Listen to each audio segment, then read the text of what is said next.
Welcome, everyone, to this third episode of the Cool Guy Podcast. This is your host, Marvin, and I know what you're thinking. You thought that I was done. You thought, oh man, like just 3 episodes, actually 2 plus a special one, and that's it. He called it quits. But no, I am back.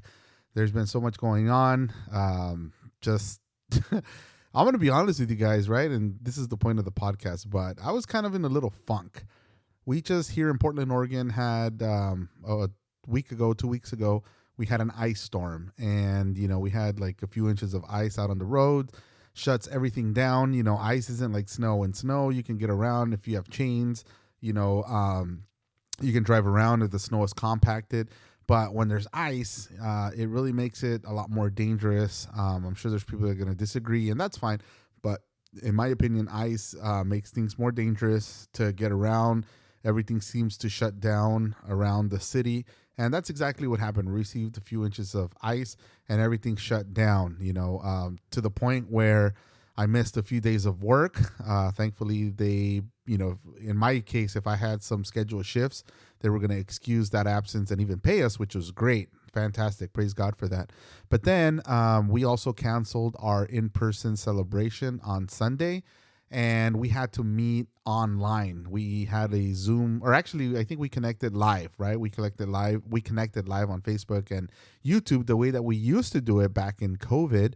And then the ice was so bad, or we got hit with a second round that, on Tuesdays, we usually have a meeting at church too, and we had to suspend that. And we only did it via Zoom. Wednesday, we have our Bible study, our House of Bread, and we were not able to make it in person for that, and we had to do it via Zoom also. Having said all of that, it brought back a lot of memories with COVID, being forced to shut down, being forced to stay home, not being able to go to work, not being able to see anybody or go to the grocery store. I mean, you all remember, right? You all remember what COVID was like and how you felt not being able to be a free person and go where you wanted, when you wanted, how you wanted. It affected a lot of people, right? Maybe it didn't affect me so much then because I'm a homebody. So I enjoyed being home. I enjoyed being able to spend a lot more time with my family. I actually didn't miss that much work either. We were very fortunate that we were able to continue operating because I was working in construction back then. So we were working on a lot of projects that were essential, and we were able to continue to work as long as we were following some guidelines. So maybe that's why it didn't affect me so much. We have a really close relationship with my in-laws.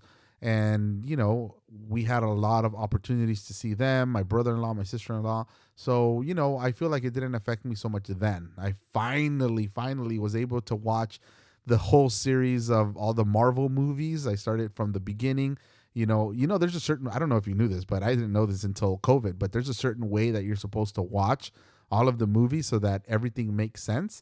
Well, I had never done that. I had only watched, some of the movies, bits and pieces of others, and I never saw I think I saw Endgame, but I never saw the one after, like the final one. Anyways, the point is I was able to watch all of that. So yeah, I enjoyed being home during COVID. And obviously, let's not forget the stimulus checks, right? A lot of us benefited from having extra checks coming in the mail. And yeah, man, it wasn't, thank God for us, as bad as it may have been for some of you that are listening. I know some of you probably lost some loved ones or know somebody that lost some loved ones. And yeah, man, I'm really sorry about that. But thankfully for me, it wasn't so bad. Now, this time around with the whole ice thing, being shut down just for a week or, a few days, whatever it was, it affected me. I didn't like the feeling of not being able to go to church. I didn't like the feeling of not being able to go to work. We couldn't even go outside to the store. When there's ice, you're slipping and sliding all over the place. And, we wanted to be safe. So we were not driving anywhere, and it affected me, thinking about having to only do online church or having only Zoom meetings again. Like, I didn't like it. I did not like it one bit. And then on Thursday, so this happened all during a week, but then Thursday finally, like it looked like the temperature was rising, the rain was falling, and a lot of the ice started to thaw out. I was able to get out to the store, but I went to the store, to the grocery store in pajamas. Like I hadn't showered. Like I'm being open with you guys, right? So please don't judge me too hard. But I just kind of got in a funk. Like I know my wife said that she didn't like seeing me the way that I was. And yeah, honestly, I didn't like seeing myself the way that I was. Like I was just in a funk. Like I guess I got sick of being home because later that night I was scheduled to go to work and I went to work, man, and I felt good. I was working, it just felt free again. So I don't know how many of you were affected, by the ice storm and the emotions or the memories that it brought back. But I hope that you were able to shake it off. I pray that you were able to enjoy that moment, that week, those days, and was able to relax and rest and all of that. Because a lot of you guys listening, you needed that. I'm sure you're all like, man, like I was, you didn't have the results that I had because of it, right? You didn't experience it the way that I did. But for me, yeah, I was in a funk for a few days and that made me fall behind on my podcast. I actually recorded an episode, but I did it, as we say in Spanish, de mala gana, that it was like, I had nothing that I wanted to talk about. I just wanted to be consistent. But then it was like, nah, man, like that's not fair to you guys, Thankfully, there's quite a few of you that have subscribed and are listening, on a weekly basis. So I didn't want to just put anything together and just throw it out there just to fill in space. Like I respect your time and I appreciate the time that you guys spend listening to this podcast. And, I didn't want to do that to you guys. So I decided to just not put it up. And finally, a week later, here we are connected again. And now we're back in a rhythm. We're, back into the swing of things. And I am excited. So I'm excited to share with you guys that most likely for the next episode, I will have a new co-host. Yeah, you heard it here, man. The funds are so good that I was able to hire on a co-host. No, I'm just kidding, man. There's no funds. Everything is by faith, Now, if you want to contribute something so that we can have funds, it will be greatly appreciated. If you wanted to do that, you can send me a message if that's the case, and I can give you some information about that. Now, that wasn't the point of this, I promise. The point was that I'm going to have a new co-host starting next week. So that means I had to order a new microphone and whatnot. So it's not going to get here until I believe next Thursday or Friday. So I'm probably going to record the next episode over the weekend so that you guys can meet the new co-host. And hopefully there's a new dynamic. I know there will be a good dynamic. I know that we have things that we can talk about. And I hope that you guys are excited about that just as much as I am. So that's going to be coming up really quick. Something else that happened, and I don't want to get too much into it right now because I do want to invite my brother. For a lot of you that probably didn't know, I do have a brother, an older brother, and he recently went through something that is like story worth. Like it should be on a movie. It's just one of those, emotional family reunion type of things, and I want to invite him to come on so that he can talk about it, because I feel like many of us have gone through similar situations and maybe we haven't known how to deal with it, or maybe we want to reach out to somebody, somebody in your family, and you just don't know how to do it, or, how you're going to feel, or what people are going to think, or whatever the case may be. He went through something that is awesome, and I want to invite him to come on and be able to share his story. And I know it's gonna bless you guys, man.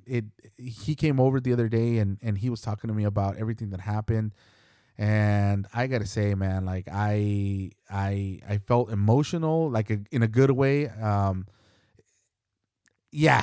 guess we're just gonna have to leave it at that. Just know that it's a good thing, and I'm gonna talk to him about coming on, so you can expect that podcast with him. I know it's gonna bless you, so I'm excited for that. I'm excited for going to Florida here in the end of February. Many of you may not know, but my parents are pastors and they live in Florida currently.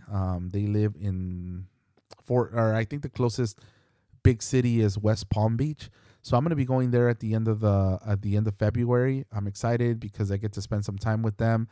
My mom has some, doctor appointments where she needs somebody to drive her around, and I think she just needed somebody that loves her and she trusts to be with her. And honestly, I think my parents are getting to the point where obviously they're older, and actually my mom's birthday's coming up on February the 28th. She's going to be turning, I got to double check, but I want to say she's going to be 71, 72. So she's definitely getting older. Her body is responding differently. She had a fall in Guatemala. We were recently in Guatemala, and while we were out there, she fell from a deck, and that came to add a lot more pain to her body, to her arm, to her legs. And she's had a lot of different appointments. If you have an older parent or both of your parents that are older, how it feels to in a way feel helpless, about how they feel. You may have your parents close and you may see firsthand, what they're going through. You take them to the doctor, you take them to their appointments. But in a way, I mean, you still feel helpless because you yourself can't do anything to take away the pain, right? So I kind of felt that way a little bit too, knowing that, she's been experiencing a lot of pain. And I'm glad that she has doctor appointments. I'm glad that she's, using the medicine that's out there to better her health. And I'm excited about that. I'm excited that, I'm going to be able to spend some time with her. So that's going to be coming up at the end of February. But I'm more excited that she's going to be coming home with me, and she's going to be staying here with us. I don't know. I hope for at least a month, right? She has grandkids here, not just my 3 daughters, but my brother has his son, and she has great grandkids now. And, everybody gets excited when she comes into town. So we're excited for that. We're going to have a little birthday celebration for her here. Don't tell her though, because it's a surprise. All right. So pretend like you didn't hear that. Don't go posting it on social media and ruin it for me. But so we're going to go ahead and we're going to do that. And I'm excited that she's going to come and spend some time with my kids, spend some time with me, my wife, and excited for that to come. That's going to be in the end of February. Anyways, something that happened that I that I wanted to talk about today. I still crack up thinking about it, and I've already told the story a few times. But for all of you that haven't heard this story, I hope that you're able to see the good side of it, because it was hard at first, but I thank God that everything works for good the way that the Bible says. But I've been working at Amazon now at a distribution center here in Portland for almost a year. It's going to be a year, I believe, in March. And I've been working there. I love it. I love working at this warehouse. I've never worked at a warehouse before, and I don't know how I went so long without working in a warehouse. I've worked in so many different jobs. I've worked in construction, mainly in customer service. I've done credit card collections. I've worked at a body shop. I've done a lot of things. I've worked as what do they call it? As a pharmacy technician. I've worked on the insurance side of things. I mean, I've done a lot of things. But one of the things that I never went into was working in a warehouse. Like, that's a whole different dynamic. It's a whole different type of work that is required. And one of the biggest things is obviously you're standing on your feet. You're on concrete the whole time. It can be very repetitious, but I like it. I really have enjoyed my time working at Amazon. I've met a lot of really great people. And if you're one of them, you're listening, shout out to you because you've made my experience at Amazon so much more enjoyable. So shout out to you guys. Thank you for being such good friends. So I work in a warehouse, and if you can try to imagine this, right? This is going to be bad podcasting, right? But try to imagine this, okay? There's a big warehouse in Delta Parkway in downtown Portland where flex drivers show up. Now, what is a flex driver? A flex driver is somebody that works through Amazon to deliver packages, but they use their own cars. So they're like contracted through Amazon to pick up routes that are already made, and they just go and distribute the packages that you and I order. So that's it. That's what a flex driver is. So for the most part, flex drivers, they show up on 1/4 of the warehouse is dedicated to them. We call that area dispatch. And they show up and they pick up their routes. Everything is through, a mobile, everything is done through their phone. So, they have a route on their phone, they check in, they pick it up, they scan it, and then they pack it into their car and they leave. A lot of them have gotten really smart, and they plan out their route, because that's one thing. It's not planned out. It just tells you, here are your packages, here's the first stop, second stop, third stop. But then if you just throw everything in your car, you're going to be going through every single package until you find the one that you're going to deliver at that moment. So a lot of these guys or gals, what they do is they take the packages, they see where it is in their route, and then they put a number on it so that they know how to organize according to how their route is made. Okay, they go into the warehouse, and then on the left and on the right of this warehouse, it's nothing but wall. I mean, this is a huge warehouse that we work at. Okay, so you go in through the door, the double doors, the sliding door, and then to the left, there's nothing but wall. On the right, there's nothing but wall. And a lot of them have been accustomed to grabbing their routes, and then they do that planning that I just mentioned there inside of the warehouse, which was, you were able to do that before.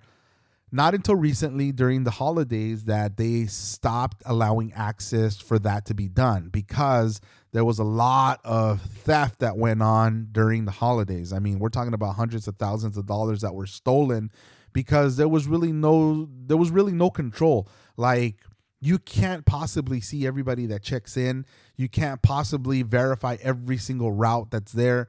So it was easy. That's the way I see it. I see like it was an easy target for a professional, somebody that definitely sought it out. They did their homework, and they're like, man, like, this is an easy thing. So there was a lot of theft during the holidays. So now they don't allow these drivers to stay in the warehouse. Like, they pick up the route and now they have to go. Well, now they've been delegating certain employees along with the security that's there to verify the route, to make sure that what they have on their phone matches the cart that they have with them. Number one, as a source of security. But then number two, they have those same people that are checking the routes walk around and tell the drivers that they are no longer allowed to be in there. Now, if this was a beautiful sunny day in the spring or the summer, I'm sure that news would be a lot easier to take, right? But we live in the Pacific Northwest. We live in a season where there's a lot of rain, and not just like a light drizzle. Like, I mean, you guys know it pours. It pours out here. It comes down really hard at times. And the times that they pick up these packages starts from 3:15 in the morning. So it's dark, it's raining, it's cold. They don't want to be out there, right? So I was given the responsibility of telling these drivers that, well, number one, I had to check their routes, but in the middle of that, somebody else was also checking routes so that I can walk around and tell drivers, hey, you're not supposed to count your packages inside of the warehouse. You have to go. The minority of them respect what you say the first time, and they just, maybe don't like it, but they go. They follow the policies. And then there's others that will definitely give you resistance or give you a piece of their mind, I should say, but they go, right? Kicking and screaming, but they go. And then there's others that, like this one incident that I had, so everybody lines up, right? There's 1, 2, 3, 4, 5 different drivers that are all lined up. And when I approached that group of drivers that was to the left of the entrance, there was one person first, right? And that's the first person that you're going to talk to. And I said, hey, man, I'm really sorry to say, but you're not allowed to count your packages in here. And right away, this person blew up on me. Right away, this guy was like, you cannot tell me what to do. And I was like, yeah, you're right. Like, I'm not trying to tell you what to do. I'm just reminding you of the policies that are now in place. And one of them is that you have to get your route and you have to go out and put them into your car or do whatever you want to do, but you have to do it out here. Well, it's raining outside. I'm like, no, I understand that. And I feel terrible that you have to go do that. But I mean, that's the policy. Well, why don't you tell everybody else that's doing that the same thing? And I said, and I am, it just so happens that you're the first person that I approach. So you're the first person that's listening to this. And then I'm going to move on to the next person. Well, he's like, well, you can't tell me what to do. And you're a effing a-hole. You can fill in the blanks with, and make sense of, decipher what I'm saying. And I was just like, oh my God, like I couldn't believe that we were having this interaction. Like, I mean, he got really aggressive and real defensive, like from the get-go. So I was like, look, man, like, these are the two options that you have. You can either take your cart and go outside and follow the policies, or we can take your cart and we can just cancel it. We can cancel your route because, number one, you're being really aggressive over the policies that are in place, and I'm just trying to remind you of them so that you can implement them. And number two, like you're getting what was the word? You're getting you're basically, I was letting him know that he was being very explosive. And he's like, you can't tell me what to do. Go tell them. And I'm like, listen, like, I'm going to tell them. It's just, you're the first one that I speak to. Like, he wasn't getting that concept that I was going to talk to everyone, but it just so happens that he was the first one in line. So I spoke to him first. Like, he wasn't understanding that. I think he thought that I was trying to just pick on him, right? And that I wasn't going to talk to anybody else. So long story short, man, like he was being very difficult, and he was like, yeah, go ahead, take my route. I need to know who your manager is because I need to tell him that you're a, effing a-hole and da-da-da-da-da. And I'm just like, yeah, man, like, you can talk to my manager. That's fine. They know that we're doing this. Like, that's where we're receiving our instructions from. So I took, the card, I took it to where my manager was, and, I don't know what I was thinking. Here I'm trying to calm the situation. Here I'm trying to help this guy.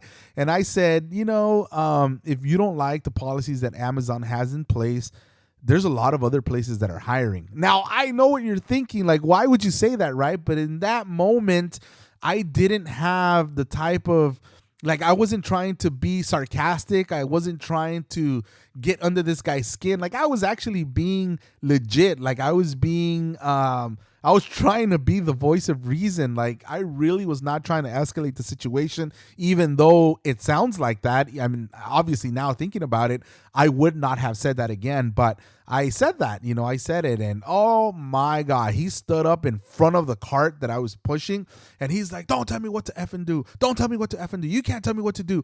And I was just like I had no other reaction but to laugh, and not laugh because, I thought it was funny. I laughed because I was nervous, not at what he could do or say, but I feel bad for this guy. I feel bad that this guy had such a response to authority, such a response to instructions that were being said, and he felt singled out. He felt like he was getting picked on. I mean, that's what I imagine, So what kind of trauma had he experienced that made him this explosive person that he was reflecting? And I was just kind of, nervously laughing. And I'm like, I'm sorry that you feel that way about me. I'm like, I promise you, I'm not an a-hole. Maybe some people might think that I am, but I'm really not. I was like, I'm just, I actually was trying to help you. But, yeah, man, I'm just going to pass you off to my manager, and we'll just leave it at that. So he ended up leaving. I ended up doing what I was supposed to do. And then my manager comes up to me and he's like, are you okay? I'm like, yeah, I'm good, man. He's like, all right, did that get you heated or, how do you feel? I'm like, no, I feel good. I'm not upset. I'm not I'm good. He's like, okay, because he said that he was going to leave and he was going to take his route, but he wanted me to tell you that you're an a-hole. And I just laughed, right? And he laughed, and I'm like, I think he mentioned it enough to me. But obviously it wasn't enough because he needed my manager to tell me whatever. Right. So then I go back to where the door is, to where everybody comes in and out. And the other girl that was working with me, she's like, man, that escalated quickly. I'm like, I know. I'm like, I don't know, what he thought, but yeah, he was really upset. She's like, yeah, I don't know if he told you this, but he wanted me to tell you that you're an a-hole. And then I laughed again, and I was like, dang, I ruined this person's day. he probably left that day and he was really upset. Like, I don't know what that provoked in him, but obviously his day was messed up. And then I just, reflected, and it was like, man, like, I'm glad that I was not able to escalate it more.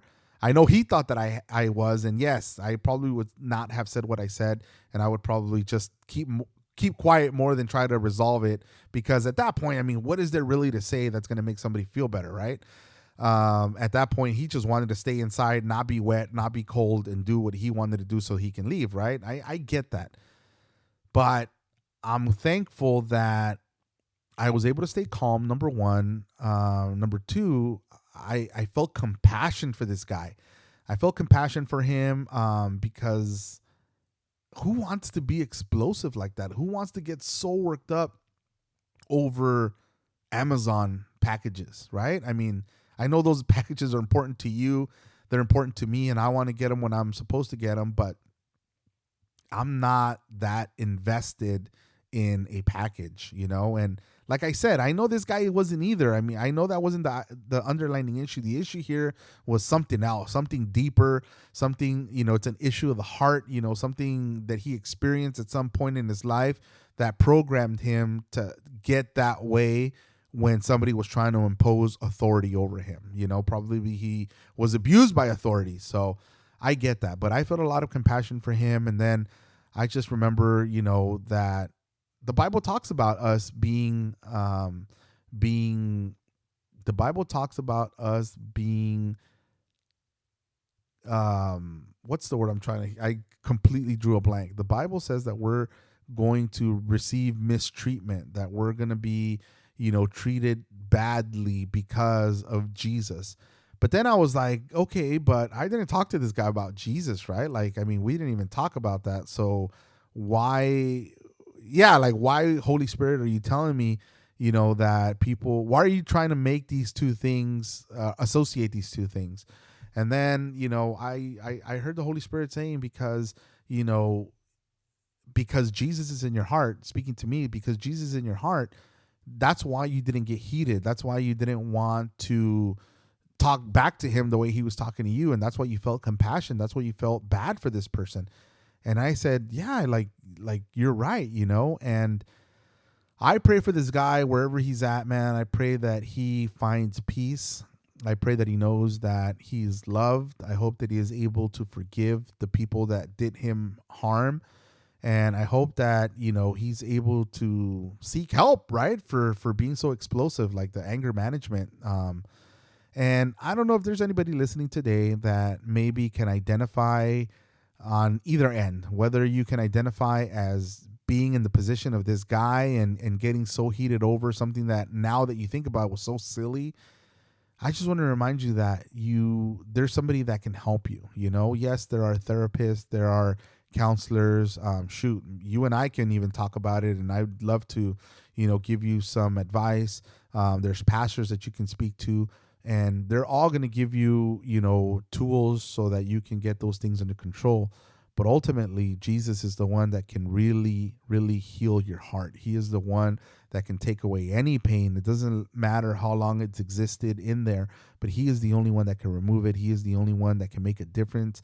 And believe me, I'm saying this from experience. I'm not just, selling you something that I don't believe in myself.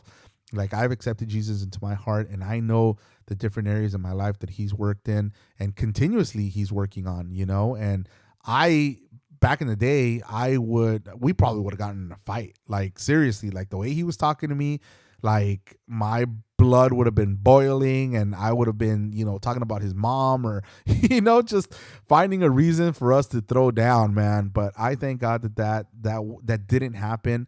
I was calm. I was, he didn't take my peace. He didn't take my, like, I had a good night, man. Like, it didn't affect me.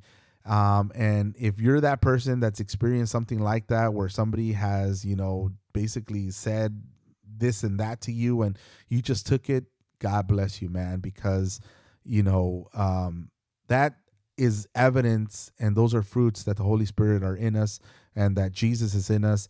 And that doesn't make us better than anybody else by any means, okay? Because there are things that you're probably better at than I am at controlling, But in this particular instance, I thank God that is something in my life that he has worked on, and we have been able to control it. So God bless you guys, man, and don't take things so personal. Bless the person that is doing wrong to you, or the person that's mistreating you, the person that's making you feel like you're enduring a tribulation. Pray for that person, bless that person, kill them with kindness, man. Smile, and just pray that they're able to get the help that they need. So anyways, I just wanted to share that story with you guys, and we're gonna go ahead and wrap things up. Like I said, next week we're gonna go ahead and have a new co-host, which I'm really excited about. I want to have my brother on so that he can share his testimony and what recently is going on in his life. I know it's gonna bless you.